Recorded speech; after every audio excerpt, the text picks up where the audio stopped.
very much pleased for their support. Now, while IFRS 9 is perhaps the biggest financial reporting issue, confirmation of the final standard is not due out until next month. So we're actually focusing on many of the other June 30 issues today. And we have a number of topics we're going to get through at a cracking pace, but we're going to spend a goodly portion of time looking at the implications of the new leasing standard and the potential balance sheet restructuring, a significant issue for all treasuries potentially. The concept of novation extinguishing hedge relationships, looking at the what we might call the centro issue, current versus non-current classification of debt, and all the relevant standards that have been updated over the past year. So without further ado, I'll briefly introduce our two experienced speakers. Leading off will be Stephen Kunico, and Stephen's got over 14 years of experience in Australia and the UK in auditing and advising financial institutions and large corporates on treasury and finance matters, including financial instruments, valuations, accounting and internal controls within Treasury. He's of course a partner at Deloitte and is also the national chairperson for the FTA Technical Committee. So an expert speaker indeed. And he will be joined by Michael Davis. And Michael Davis is a director within the Specialist Treasury and Capital Markets Group at Deloitte and supports Deloitte as a specialist team member in delivery of audit and accounting assistance and as it pertains to financial instruments, including derivatives. And those of you who have been in the market for a while will recognise that Michael is one of the men who worked originally on upskilling Australians on FAS 133, accounting for derivatives and hedging activities, and also worked with FTA on our mastering AASB training courses in the past. So two experts to talk to you today. Without further ado, I'll hand it over to Stephen Kunico. Thank you, Stephen. Thanks, David, and good afternoon, everyone. Welcome to today's financial reporting update. We hope you find the session informative and useful in the lead up to 30 June reporting and planning for changes beyond that date. So I'll go through the agenda for today. I'll go through a brief introduction, talk briefly about, I suppose, the year in review from an economic and market perspective, and then I'll lead off talking about the accounting developments. So what are the standards that are on issue, not yet effective, and what standards are also in development at a high level. We'll then go through in a bit more detail developments around financial instruments accounting, so not just hedge accounting, but presentation in the balance sheet, classification. We'll then touch on leases. So there has been further developments in accounting for leases. They've reissued a new exposure draft, and we'll go through the detail of that. The other standard we'll talk about is the fair value standard, IFRS or AASB 13.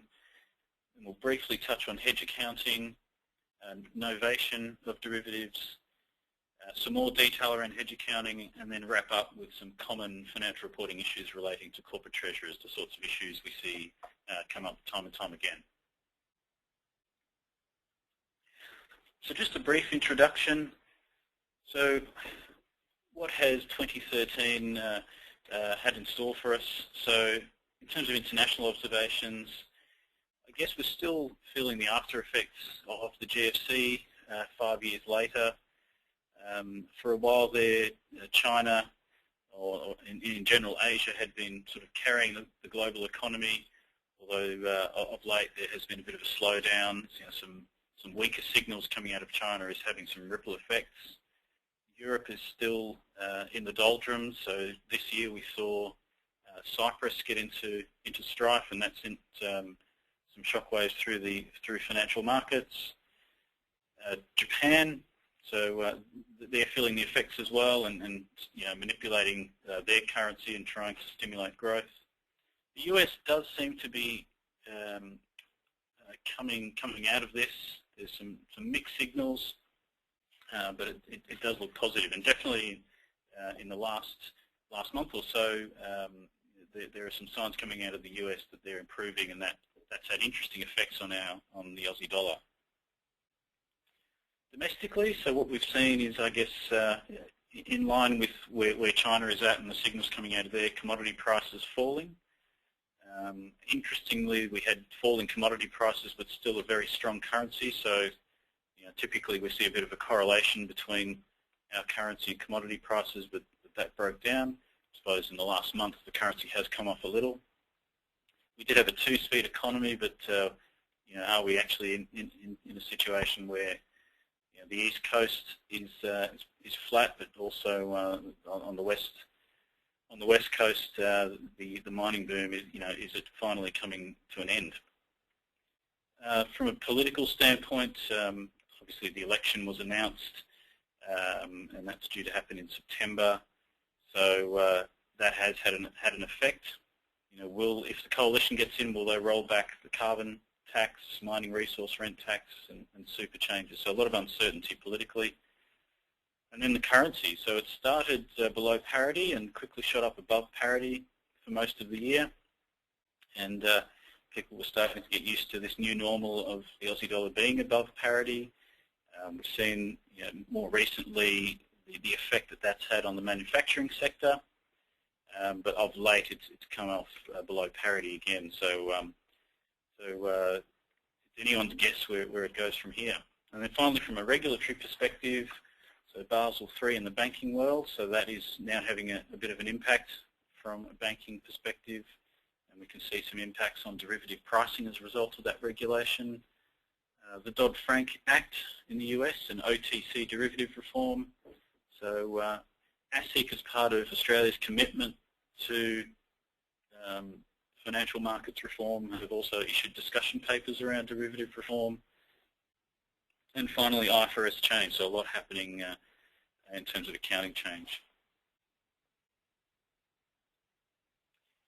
Okay, so in terms of accounting change, a couple of things that we don't hear a lot about, but which will hit pretty soon.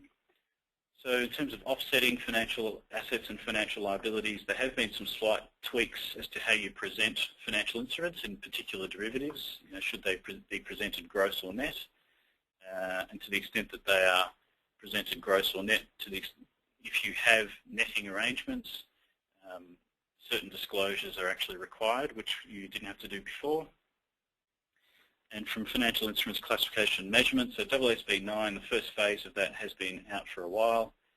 The key change is that the effective date was pushed out to 2015, although of course you can early adopt.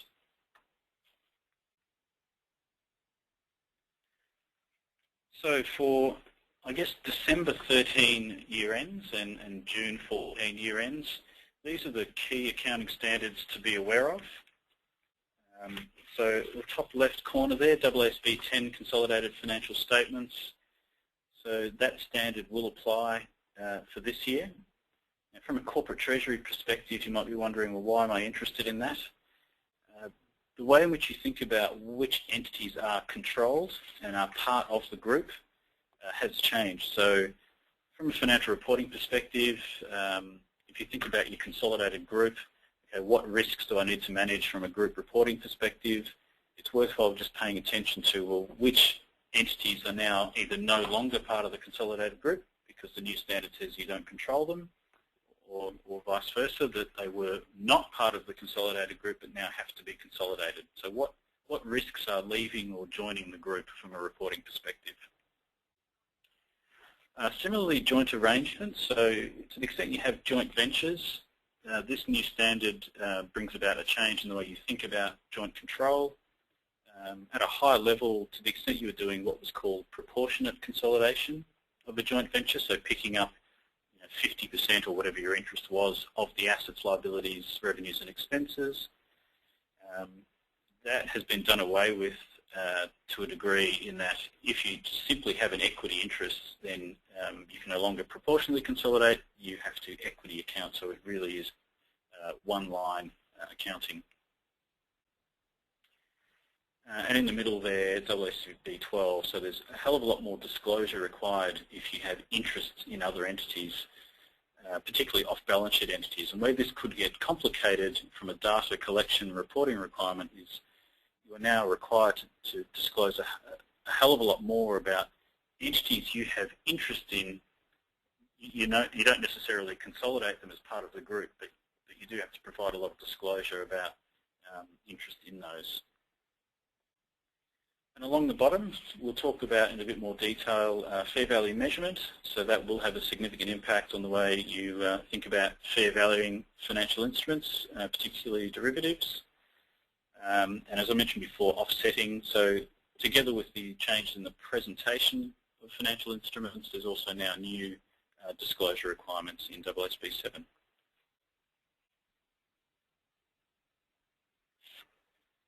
So in terms of the timelines for new standards, so the classification and measurement standard of IFRS 9 I mentioned has been issued. There have been some small limited amendments, so that will be re-deliberated and finalised pretty soon, Q3 of this year. You may have heard about the impairment aspect of financial instruments. So for corporates, that's basically provisioning against, say, trade and other receivables. So exposure draft is out.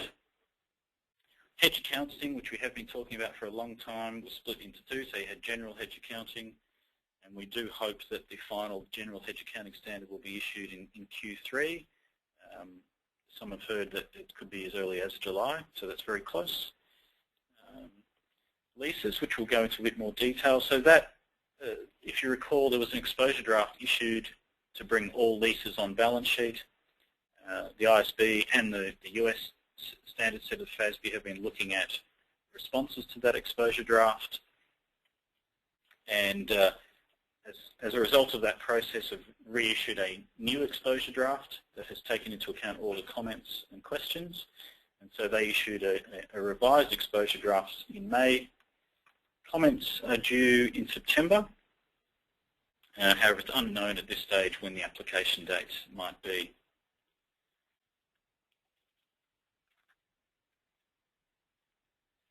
Okay, so moving on to IFRS 9 and looking at that in a little bit more detail. So you can see there that there are three phases to the project: classification and measurement, which deals with how you classify and measure financial assets and financial liabilities. That is pretty much finalised and available for adoption. There are some small tweaks dealing with how you account for certain debt securities.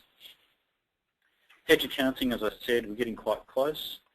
On the macro hedge accounting, which is probably more relevant for financial institutions, they expect a discussion paper in Q3 of this year, so a standard probably in a year or two. And finally, impairment as well, so that's due at the end of July.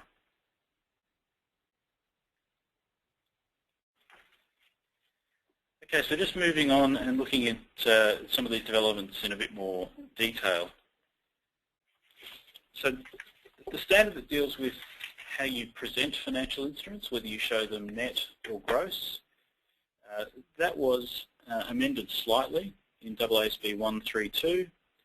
The amendments apply from annual periods commencing on or after 1 January 2014. The purpose was more of a clarification, so to sort of address inconsistencies in practices when you should be showing things net or gross.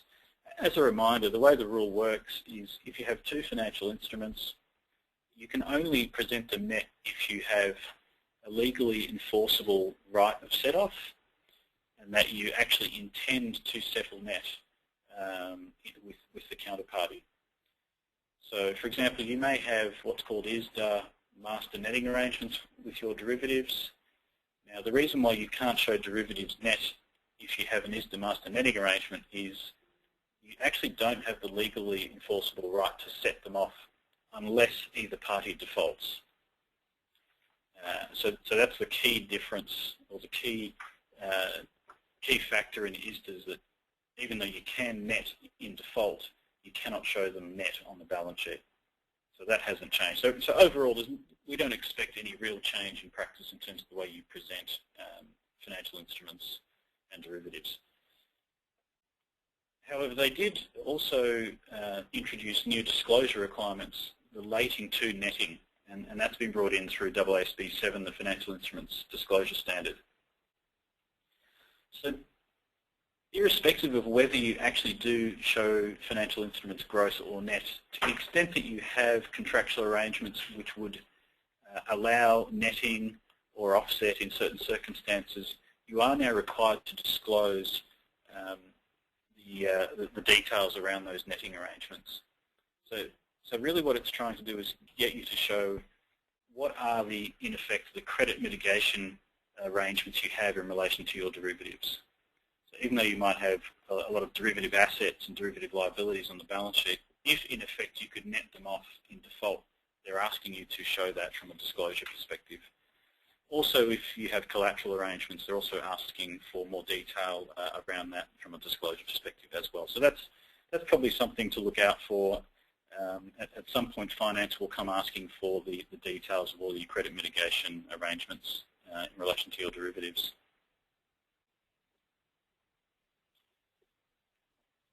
Classification of financial instruments, I'll touch on that briefly. So just a quick reminder how that works.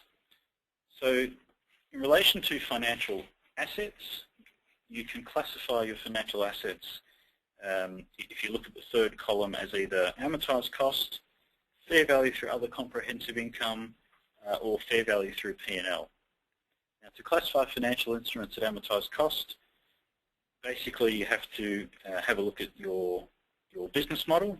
So is the intention to hold this financial asset to collect the contractual cash flows?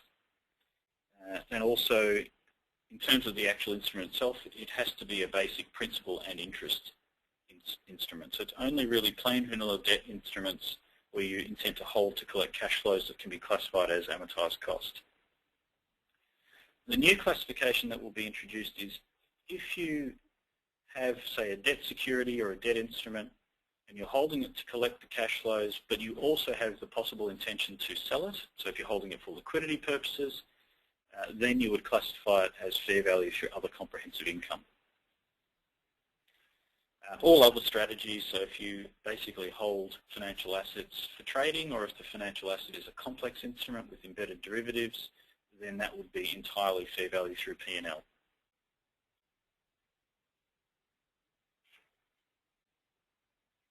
Now, derivatives, they are clearly not simple instruments, they're complex instruments, so they basically go to fair value through P&L, and equity instruments, to the extent you have shares or investments, would also not qualify for amortized costs. They would also be fair value through P&L.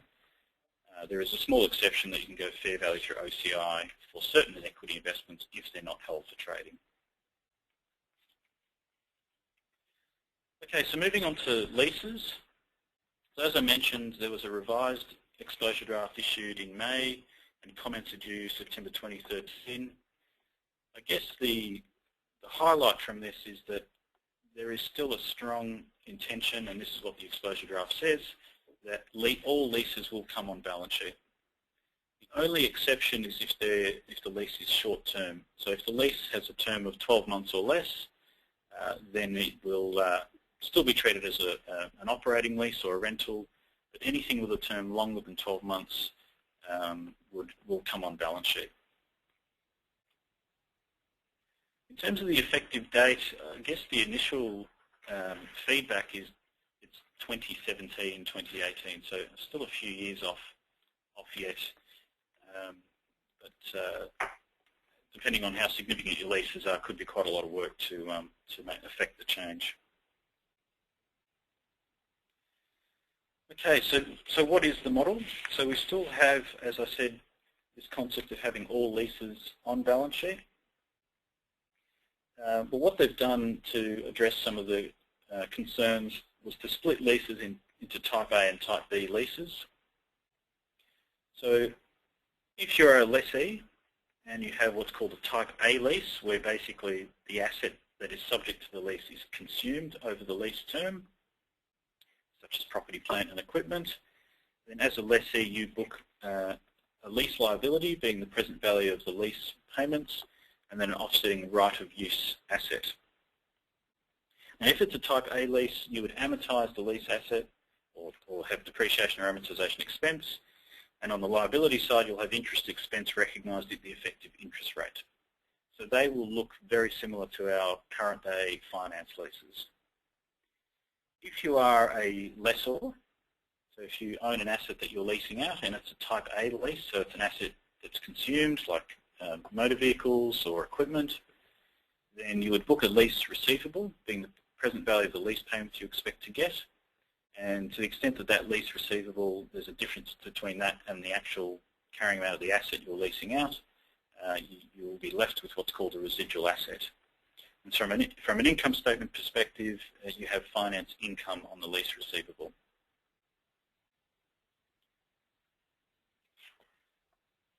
In terms of type B leases, so type B lease is where the asset that is subject to the lease is not actually consumed over the life, but is simply used by the lessee.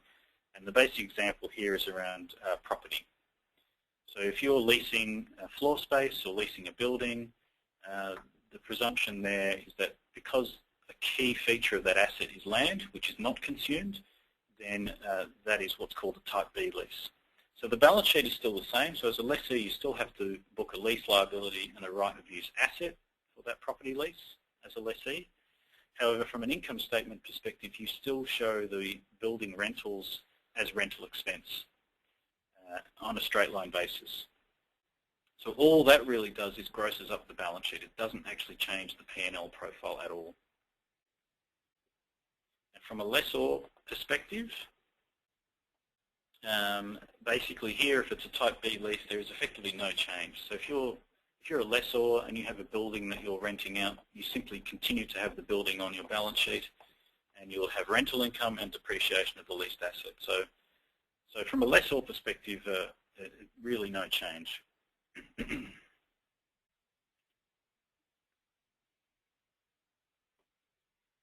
That slide shows in a lot more detail what I went through.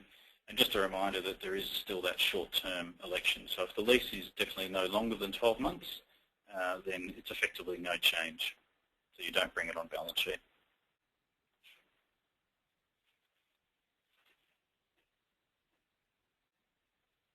Time for a polling question, everybody.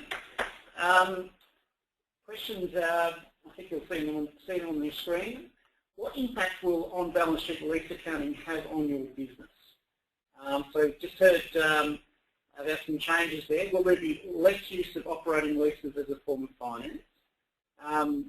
Will there be a negative impact on credit metrics and therefore on your rating and cost of debt? Will it be all of the above, or will it be none of the above? So I'll give you about 30 seconds just to answer that, please.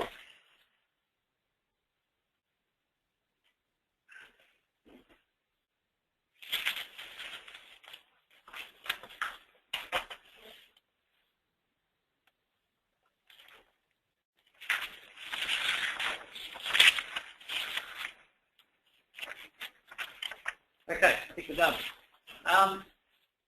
Well, it's a fairly resounding none of the above for 91% who responded, but there is a further 9% for which both of the effects have an impact.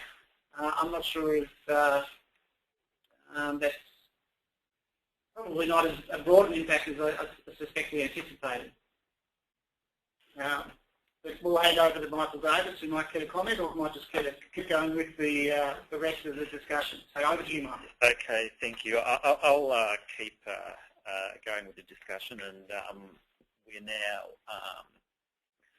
in the fair value segment. So when we did the update last year, this was a standard which was coming up. So it's with us, and for December year-end companies, to the extent you need to report in June this year, it's relevant, but for most June year-end companies it will be December.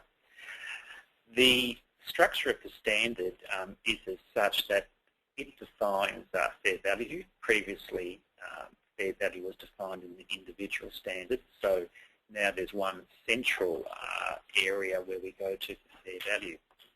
Now, the most interesting point in terms of how does fair value impact financial instruments is around the definition in AASB 13, and you can see what's underlined on the screen. It says fair value is really what it is in terms of transferring a liability, whereas under AASB 139, the wording was liability being settled. So that basically means that to transfer a liability, it is what your counterparty would receive for transferring the liability to somebody else, as opposed to you settling the liability directly with the counterparty. So therefore, that really brings in credit into the fair value measurement of a liability under AASB 13. Arguably, the adjustment for credit has always been on the asset side, but certainly, locally, an adjustment to credit hasn't been universally applied on the asset side, but our research into Europe and the US, it has been applied. So just remember, though, this is for financial instruments that are at fair value, which obviously includes derivatives, but any other financial instruments where the measurement basis is fair value.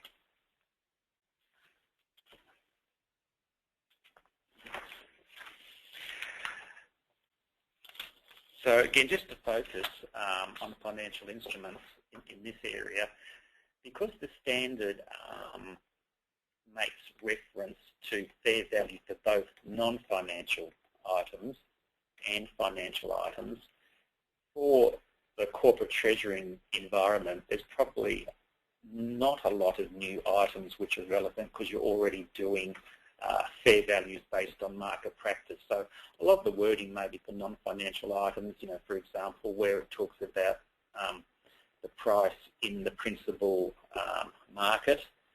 For financial instruments, because they're easily transferable, they're fairly easily identifiable what that market is,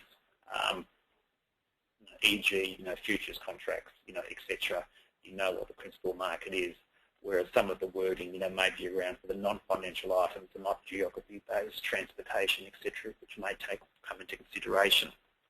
And just, again, under the liabilities side, it talks specifically about assuming the liability remains outstanding and is transferred to another party, and specifically it also mentions non-performance risk, which is really credit. So to the extent there was any doubt in the past whether credit should have been used, that's now removed, and we definitely include a credit adjustment in the fair value of financial instruments.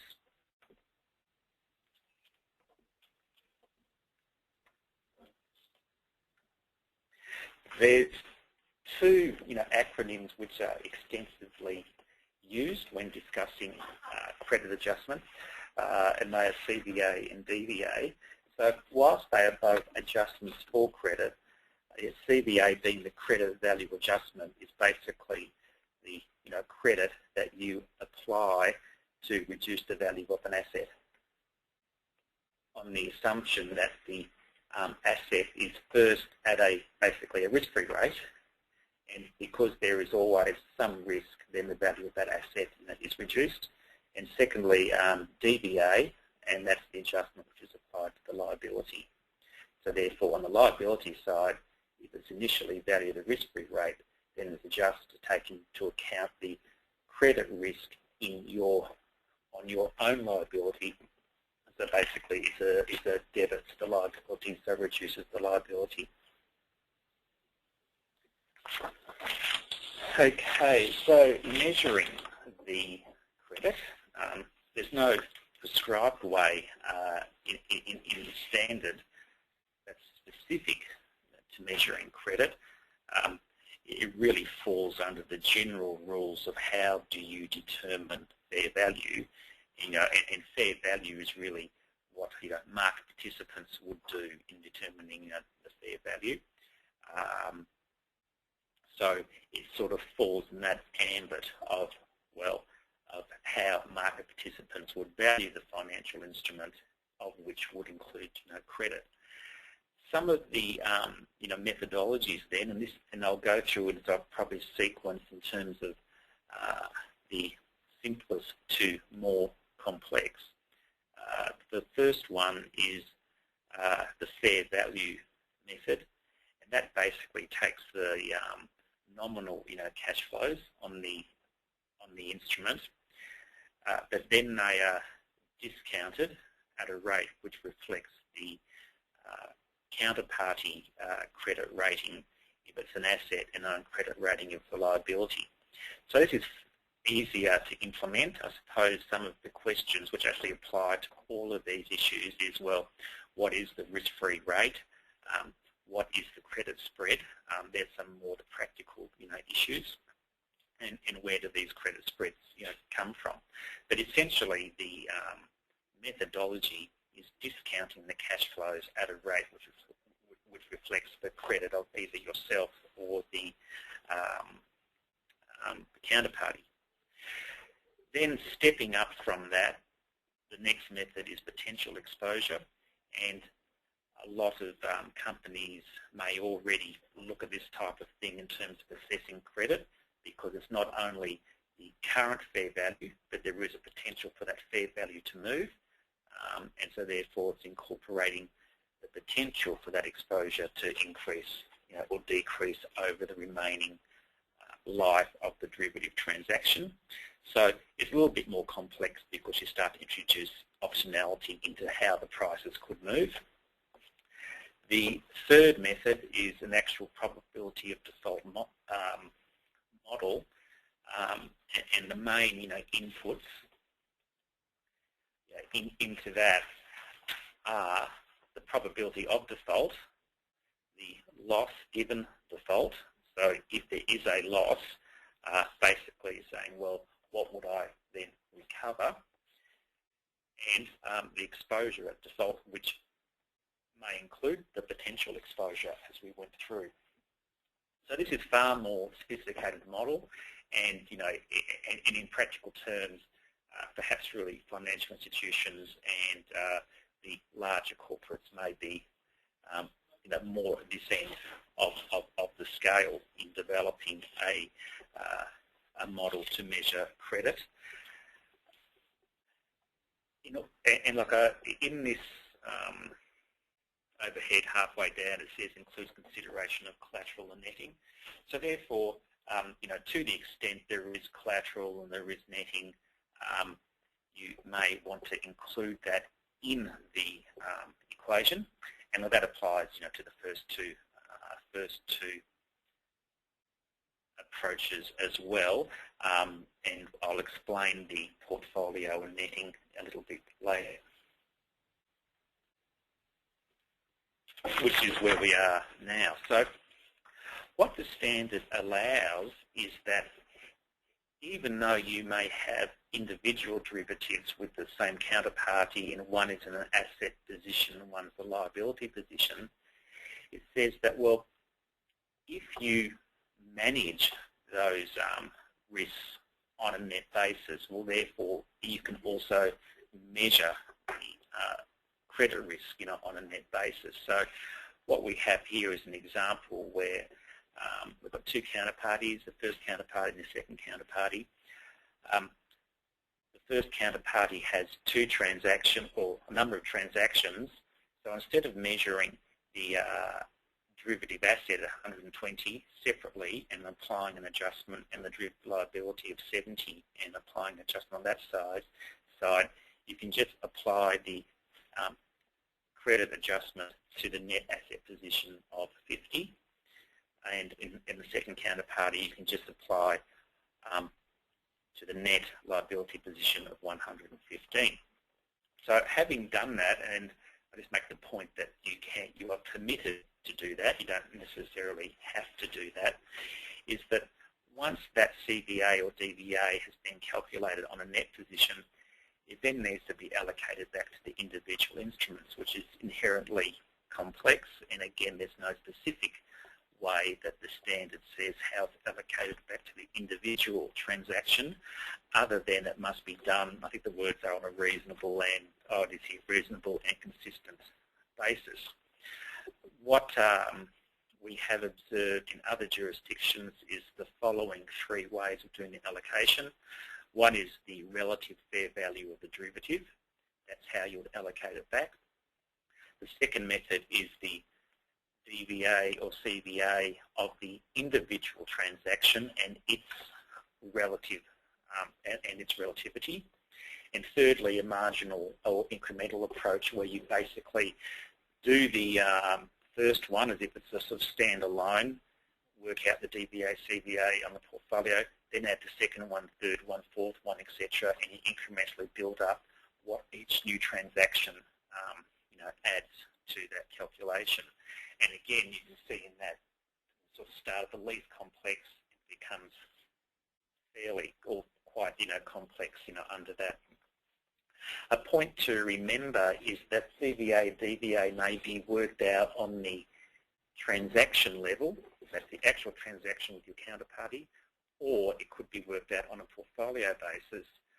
But that isn't the way, for example, that you may have had that single derivative in a hedge relationship. So there may be a need to allocate DVA or CVA from one hedging instrument into a subcomponent because it's not always holistically a derivative is in a single hedge relationship. Examples are if it's broken into a fair value hedge or a cash flow hedge. Examples are if only a proportion of the derivative was in a hedging relationship and another proportion wasn't held for trading. So there's a lot of sort of attribution of a single DVA or CVA number back into individual transactions. So we have another polling question, and David's in charge of that. All right. Do you currently apply CVA, DVA adjustments to derivative valuations? First one, yes, CVA only. Second, yes, CVA and DVA. And third, no. So CVA only, CVA and DVA, or no.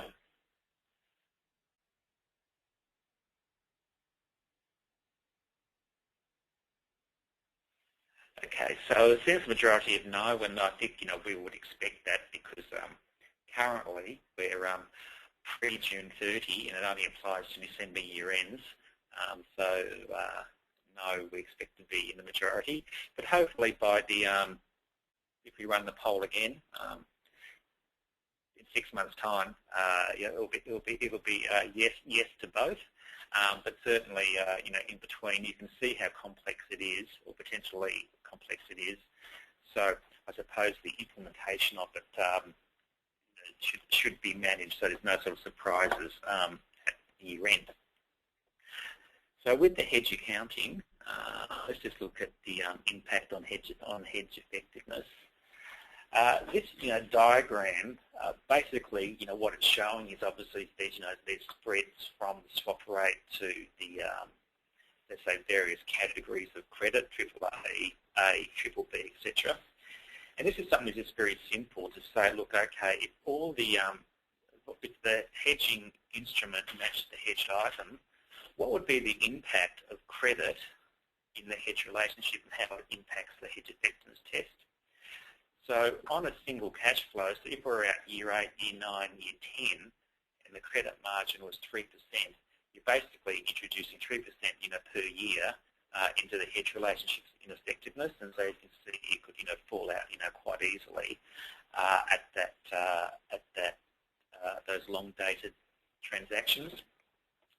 If it was a transaction, which is the second box down below, where it wasn't, say, an interest rate swap, you're basically looking at the average term. So even though it might go for 10 years, on average it's really 5 years. But whilst they all fit in under those scenarios, you can see that there was a divergence away from 100% hedge effectiveness just caused by credit alone.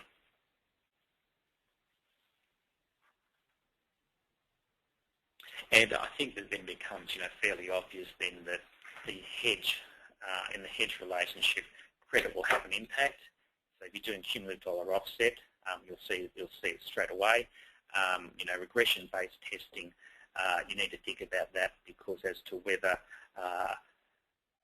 hedge relationships would span this period as to whether you only update the fair values of your actual derivative on adoption of AASB 13, or you historically go back, and so all derivatives would have in that regression analysis include the credit adjustment. Quickly, just a note on the hypothetical derivative, because there has been developments throughout the year, on this. The traditional interpretation of a hypothetical derivative that's actually been applied is that basically the hypothetical derivative was the transaction that you could transact in the market to hedge particular risk. So if you were hedging a foreign currency bond, you would take out a cross-currency interest rate swap, and that would really be the perfect transaction in that regard. However, in September 2012, when the IFRS 9 ED was re-released or subsequently updated, they specifically identified that the hypothetical derivative was not the derivative that you could transact in the market, but basically the perfect derivative that would match the risk. So for a foreign currency bond, there is no basis risk in the bond, so therefore it can't be in the hypothetical derivative. And they specifically said, for example, a cross-currency interest rate swap, where there's basis risk will be a source of ineffectiveness in the hedge relationship. So this caused, quite a, massive, reaction, because all of a sudden, where most people were probably recording the basis risk through the cash flow reserve, as it changed, it would then be ineffectiveness under IFRS 9. So, based on that, protest, there has been a subsequent board recommendation that the basis risk is included in the cost of hedging, which is very much analogous to how option premiums and forward points will be treated under AASB 9 is the proposal. The other IFRS 9 related matter which has come up in the last 12 months is a proposed amendment as a result of novation. So because in many jurisdictions there's a movement towards derivatives having to go through a clearinghouse via law or regulation, there has been a paper that basically says in these circumstances that via law or regulation the derivative has to go through a clearinghouse, well, and it meets certain criteria, it's a continuing hedge relationship. However, the implication for this is saying, well, if there is a novation from one counterparty to another and the terms of the financial instrumental derivative don't change, but the counterparty changes, well, by default then, it doesn't go through a clearinghouse, so therefore it means that the hedge relationship must cease, which is contrary to what many companies have been doing, because novations are quite prevalent and the hedge relationship has continued. So there is, again, another sort of protest movement, on this particular point, and the current requirement is that it's just going to ballot, which is what the staff paper, recommended. So I think there'll be more in this particular area. So I'm going to just very briefly, because we actually did go through these, last year, and I think most people would have a good appreciation of these four areas, because they have not really changed, but just some of the main points in terms of the hedge accounting from changing from AASB 13929 is that the time value of options are now basically can be included in hedge relationships. Previously they went through profit and loss. So this basically allows you to revalue the extrinsic value of an option to OCI, and then separately the OCI is released being the initial premium on a predetermined schedule to profit and loss to match the timing and recognition of the hedged item. So if it was over like a financial instrument over a year was the hedged item, you would release that premium based on that schedule over a year, whereas an option premium that was used to purchase inventory or capital, hedging FX, that can be just included in the cost of the inventory or capital, for example, as a basis adjustment. So there's quite a bit of detail, on that, but that's the, summary. The 80 to 125% test is going. Everyone will be happy with that. But there still needs to be a prospective test, performed, and it doesn't necessarily have to be, quantitative in all circumstances, especially if there is a matching of the hedged item and hedge risk with the derivative instrument. Rebalancing is exceptionally, helpful. The rebalancing under the current standard is if you wanted to rebalance, you basically had to discontinue the hedge relationship, and start again. So the exposure draft, or IFRS 9, allows you to discontinue hedge accounting for a proportion if you're over-hedged.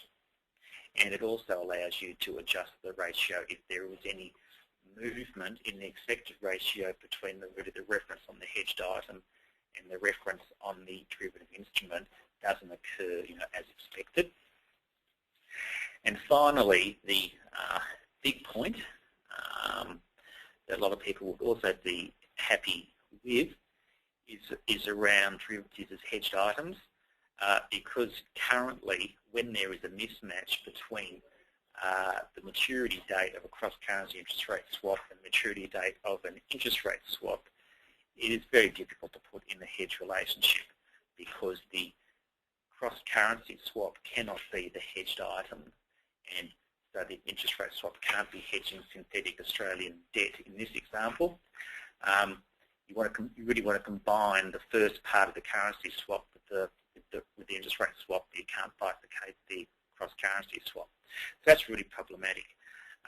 What the new standard allows, which is on the next overhead, which is coming up now, is that step one would be to hedge the currency in one hedge relationship, and step two would be to hedge the Australian dollar floating rate debt in another hedge relationship. And that will be really helpful. Recently we had a presentation. There are many entities out there that where they're borrowing in foreign currency, and the interest rate period is different to the currency period. And that technology can still apply to the hedging commodity and the FX risk on the commodity separately as well. Same concept. Okay, as we approach crunch time of June 30, interesting question here. Do you plan to early adopt IFRS 9 hedge accounting? Options are yes, no, still undecided, or not relevant. We have posed this question before, so I'll be interested to see if there's movement.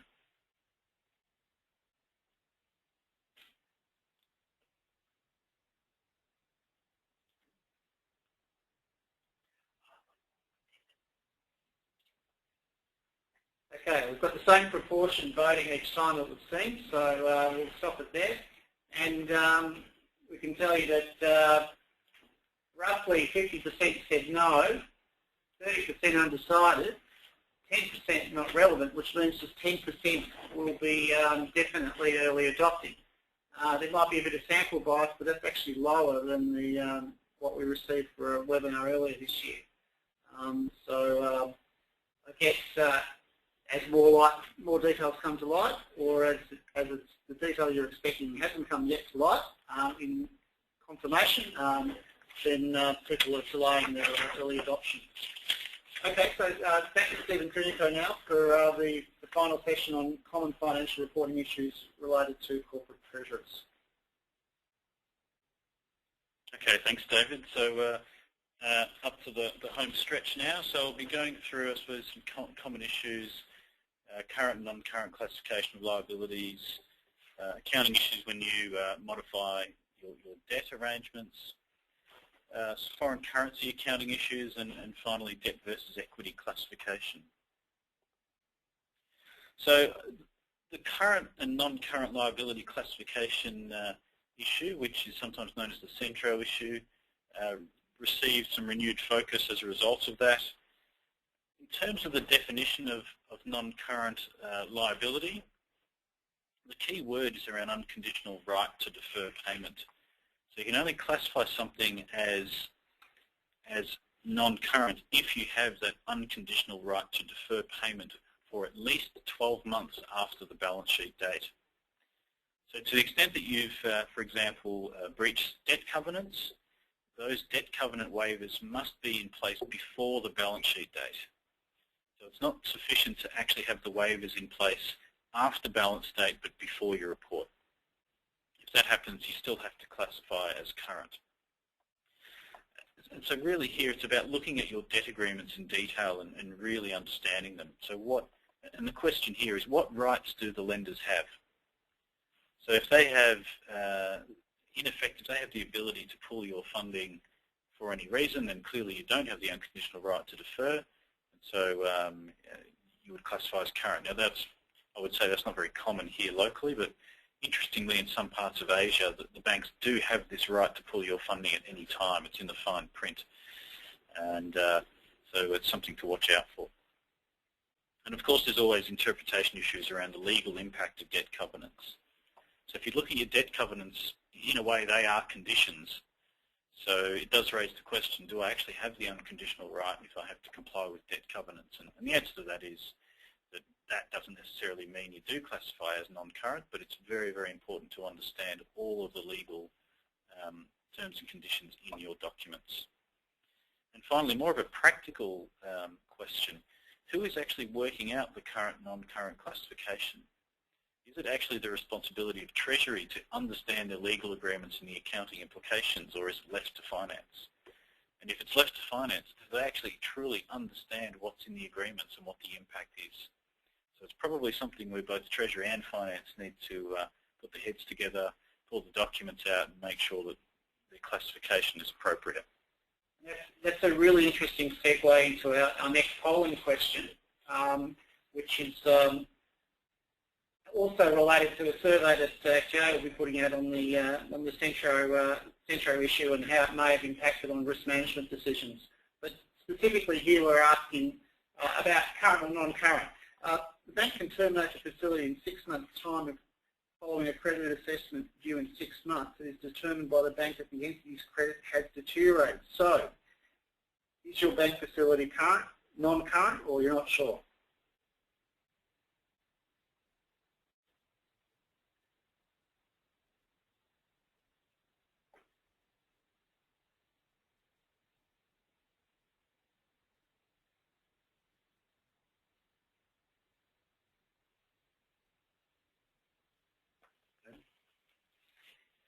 Okay, so interesting response. Current is probably the right answer in this case.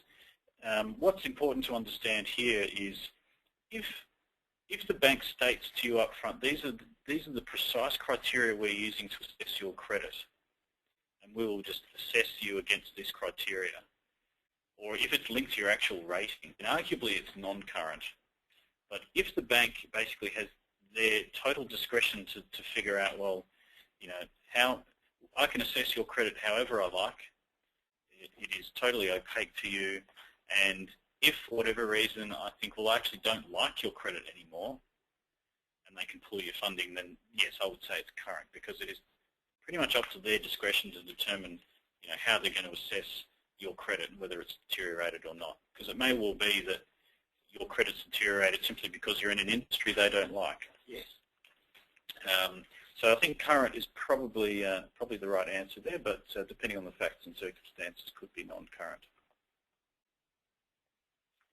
And a related question, again on the current or non-current theme, interest cover ratio breach based on 30 June amounts to, I'll start again, an interest cover ratio breach based on 30 June amounts, but a breach not detected until after balance date, say on July 15 when ratios are calculated. At that point in time, having had that interest cover ratio breach and only found out about it after balance date, are your bank facilities current, non-current, or still not sure?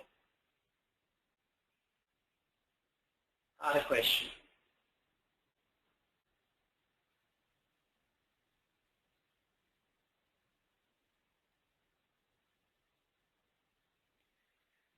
Yep. So everyone got that right. So it's definitely current. So really, if effective 30 June you'd breached your interest cover ratio, it really doesn't matter when you find out about it. It was a technical breach at that point. You didn't have a waiver, so it's current. Okay, so just continuing on the theme of current, non-current, we thought we'd put this example in because I guess it shows how complex this issue can be. And this is relating to what I call working capital financing. So this example here is two variations of a receivables financing facility. So in the first scenario, the way this facility works is that you originate your debtors, you sell them immediately for cash to entity A, let's say that's, and then basically you then factor them. So in period one, you sell on credit, 1,000, you get $1,000 in because you sell them all. Period two, you sell on credit again, however you collect some of the cash. So in terms of the net cash flow that comes in, it's $1,250. However, the way this facility works, for example, is that to the extent that some of the debtors that you've sold or factored are 90 days overdue, they get sold back to you. So you have to buy back your debtors if the debtors you've sold are 90 days past due. And the question here really is, when you receive that factoring financing and you show it as liability, is that a current or non-current liability? Now in this scenario here, because you don't have the unconditional right to defer settlement for 12 months, so basically, it's out of your hands. If your debtors decide they don't want to pay on time and they become 90 days past due, you effectively have to buy them back. In effect, you have to repay that financing within 90 days.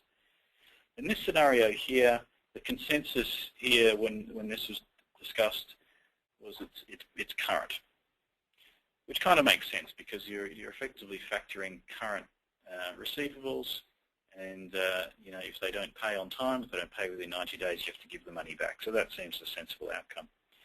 Now, if we go to scenario B, slightly different. Now, this is actually a loan facility. So you've been lent money. Let's say the term of the loan is 5 years. However, the loan facility is backed by your receivables. So the way this works is if the outstanding, well, it basically says the outstanding loan balance cannot exceed the receivable balance.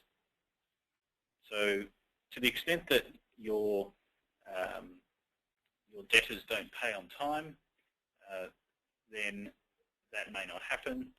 So therefore, you may actually have to repay some of your loan facility if you have insufficient debtors to cover that loan facility. Now, the fact of the matter is the actual economics of scenario A and scenario B are actually exactly the same. And that's the other thing too. So in scenario B, 90-day debtors do not get included in your receivables balance. So scenario A and scenario B, economically equivalent. However, in some circles, there's a suggestion that, well, if you have a 5-year loan facility, then arguably that is non-current. But others have the view that, well, I mean, do you really have an unconditional right to defer settlement? Because, again, the requirement to repay part of that loan really does depend on the behaviour of your debtors and how much credit sales you have, which is, to an extent, a bit beyond your control. So you can see there that this determining current, non-current can get very tricky. It really depends on the legal agreements and interpretation.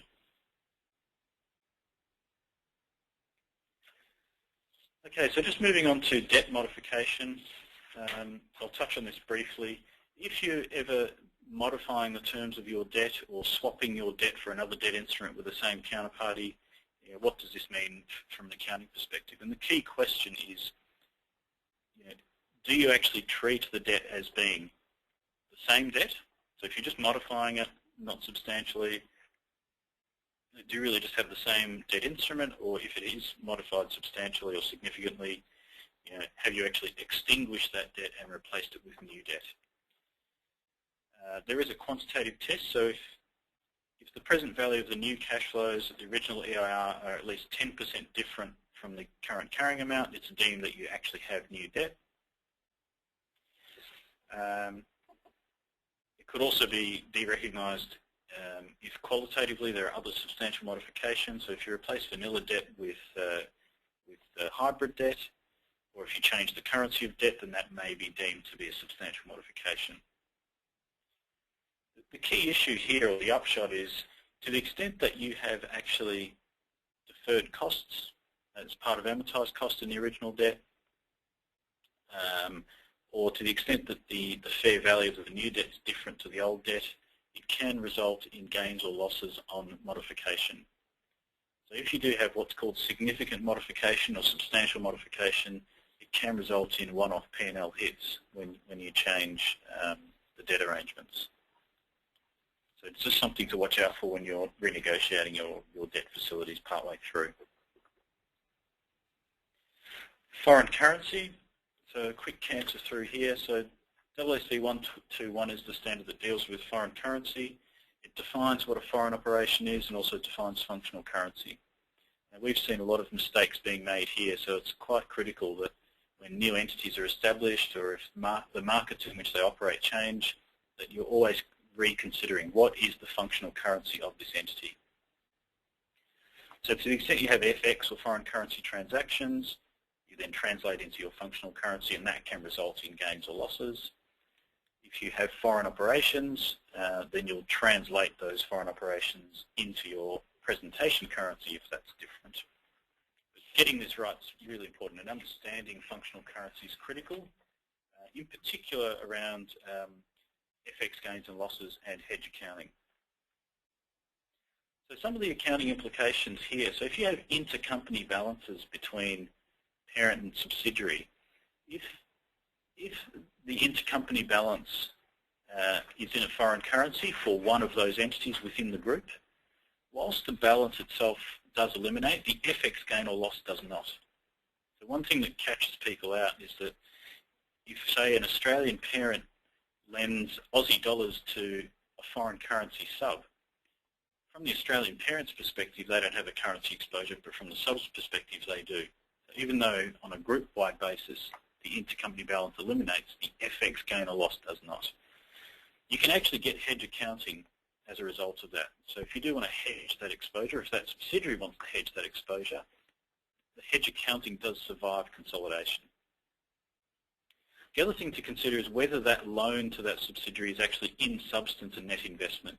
Because if it is, the FX gain or loss could be put through to the foreign currency translation reserve. From a hedge accounting perspective, some key things. So the hedged item needs to be denominated in a non-functional currency. Intercompany loans can be hedged items, but they cannot be hedging instruments. And certain things like intercompany interest, royalties and dividends cannot be hedged items, even though they're in a foreign currency. What is a net investment? So a net investment in a foreign subsidiary could be equity, or is equity I should say, or it could be a monetary item. So if, like I mentioned before, so if you have a loan to a foreign subsidiary to or from, that is a monetary item. However, settlement is not planned or likely in the foreseeable future, then it is potentially deemed to be a net investment in a foreign subsidiary. And FX gains are also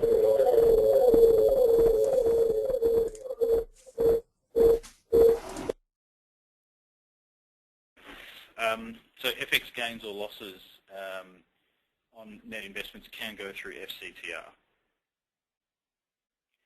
If you want to hedge your net investment in a foreign subsidiary, so if in effect what you're hedging is the equity retranslation risk, You can do that using all sorts of derivatives, so forward FX or cross-currency interest rate swaps.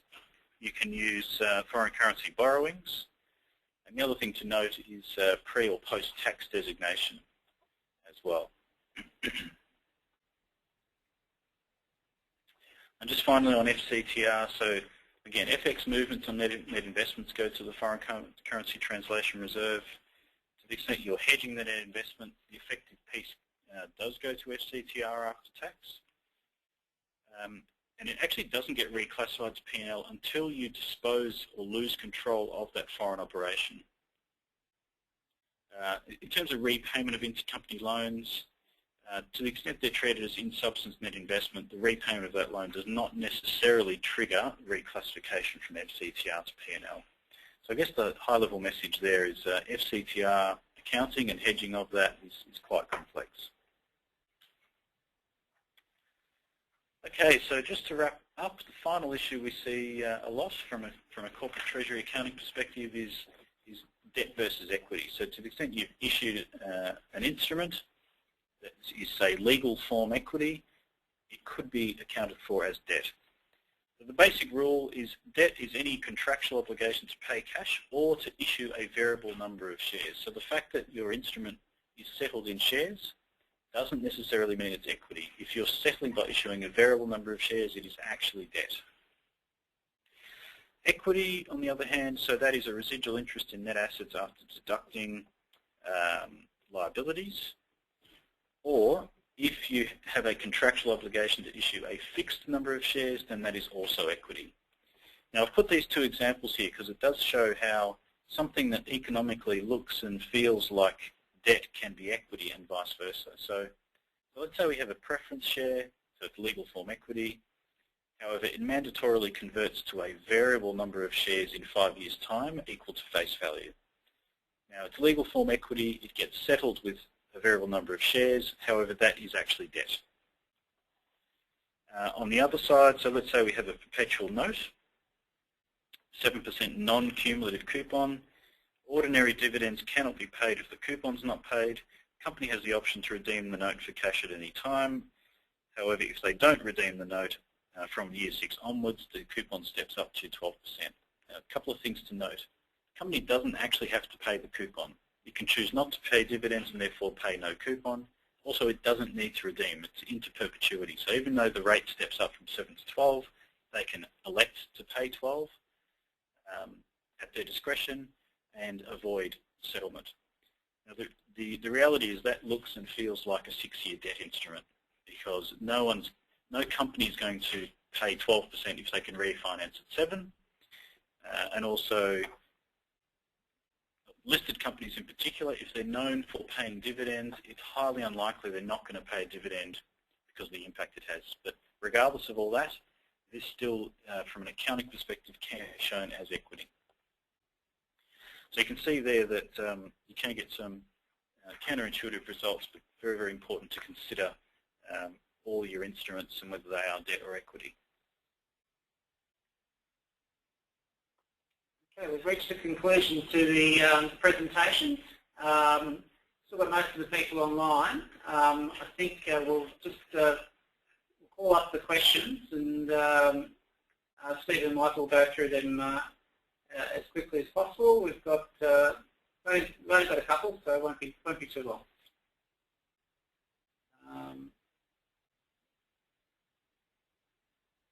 I might actually start with one anyway. There you go. All right. So there's a question there I can see, which is, which I think I've answered. So can hedge accounting be applied to fair value hedges of intercompany loans when the loan is provided from the parent's cash, not external debt? So I think the question is simply, can you hedge intercompany loans? You can do a foreign currency hedge of intercompany loans, so that can be done. Okay. And I guess my question was, are all bank facilities made current by technical default, or only those related to, in some way, to the technical default? can you basically avoid this by sort of diversifying your facilities? Good question. I think if I understand the question, you're saying that if you have a technical default, does that mean it's current? In all circumstances. I would say so, yes. So basically, if you have a technical default and you need a waiver from the debt provider, you need them to positively say, look, I acknowledge you've defaulted, but here you go, here's a waiver, I won't call the debt. If you need that, then basically it's current. If you don't have that waiver before balance date, it's current. All right, well, that's our two questions. Thank you, everybody, for sticking on the line. We will be sending out an evaluation afterward, which we'll also ask the question whether you're comfortable with that format for our annual update, because in fact what we've been able to do is compress 2 hours of content into one. So it's fairly quick, and but it's often a good way to get information, and then you can always go back to in-house people or to our friendly speakers for more information.